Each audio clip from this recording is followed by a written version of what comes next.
Jaju international school Yavatmal येथे पार पडलेल्या झोनल लेव्हल स्विमिंग चॅम्पियनशिपमध्ये आझाद मैदान जलतरण तलावाच्या जलतरणपटूंनी शानदार कामगिरी करत एकूण 20 सुवर्ण, 25 रजत आणि 9 कांस्य पदकांची लयलूट करत सांघिक विजेतेपद पटकावले।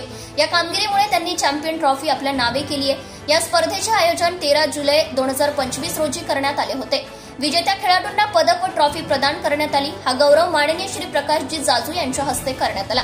यावेळी जाजू इंटरनॅशनल स्कूलच्या संचालिका श्रीमती शिल्पा जाजू, अमॅच्युअर एक्वेटिक असोसिएशनचे पदाधिकारी आणि अनेक मान्यवर उपस्थित होते।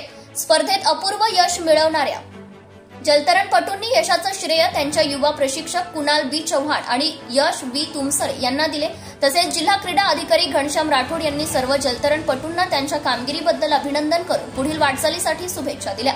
या विजयामुळे आझाद मैदान जलतरण तलावाच्या खेळाडूंनी आपली तयारी, प्रतिभा आणि संघर्ष शक्ती सिद्ध केली असून जिल्ह्यातील जलतरण क्षेत्रात ही कामगिरी मैलाचा दगड ठरली आहे। प्रतिनिधी Syed Mateen. Subscribe now and press the bell icon. Never miss an update.